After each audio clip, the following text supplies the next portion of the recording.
Abu Nawas bunuh diri dengan meminum madu. Di balik kecerdasan otaknya, ternyata Abu Nawas memiliki beberapa keterampilan yang mumpuni. Salah satunya adalah sebagai seorang penjahit. Dan bahkan sebelum menjadi orang kepercayaan Raja Harun ar-Rasyid, ternyata Abu Nawas pernah bekerja sebagai penjahit pada majikan yang bernama Tuan Amir. Ia bekerja dengan rajin, sehingga dengan mudah mendapatkan kepercayaan dari majikannya. Bagi majikan, Abu Nawas merupakan salah satu karyawan yang teladan. Meski demikian, Tuan Amir mengerti kebiasaan buruk Abu Nawas, yang kerap kali meminum atau memakan makanan kepunyaan tuannya. Pada suatu hari, Tuan Amir datang dengan membawa satu kendi madu. Melihat majikannya datang dengan membawa sebuah kendi, Abu Nawas menghampiri majikannya. "Wahai tuan, untuk apa kendi itu? Bolehlah aku meminta isinya?" tanya Abu Nawas. Karena khawatir madu itu akan diminum Abu Nawas, maka majikannya terpaksa berbohong. "Hei Abu Nawas, kendi ini berisi racun, dan aku tidak mau nanti kamu mati karena meminumnya," jawab sang majikan.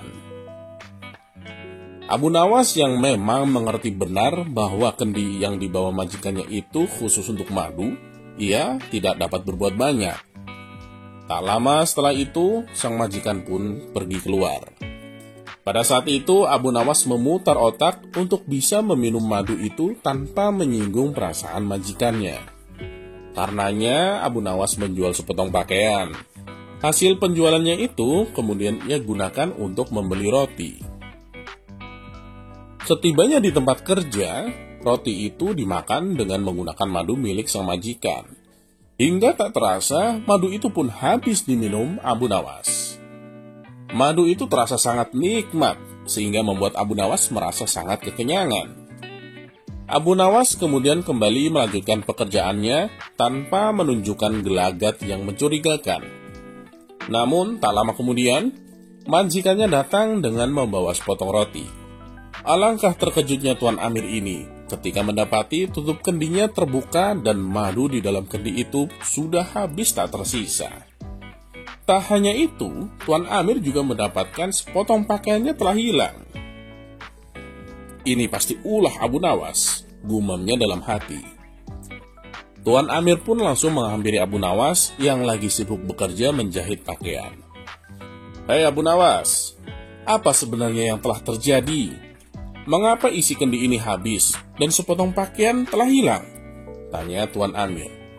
"Maaf Tuan, tadi sewaktu Tuan pergi, ada sekelompok pencuri datang mengambil pakaian Tuan," kata Abu Nawas.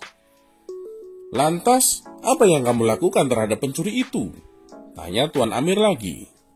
Mendapatkan pertanyaan yang terus-menerus dari majikannya, Abu Nawas semakin berpura-pura gemetar. Tapi meski demikian, dia tetap tidak kekurangan akalnya.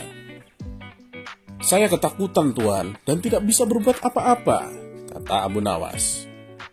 "Lantas, mengapa isi kendiku hilang?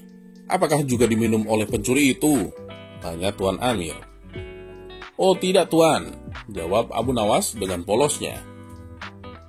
"Lalu siapa yang telah meminumnya?" tanya Tuan Amir lagi. "Sekali lagi mohon maaf Tuan Majikan. Karena takut akan dimarahi oleh Tuan, maka saya putuskan untuk memilih bunuh diri saja, menggunakan racun yang ada di dalam kendi itu," jelas Abu Nawas. Mendengar pengakuan jujur dan keahlian akal Abu Nawas, Tuan Amir yang semula akan marah, akhirnya mengurungkan niatnya. Ia sadar jika semua itu juga kesalahannya, karena telah berbohong kepada bawahannya. Dan begitulah cara Abu Nawas untuk mendapatkan madu gratis.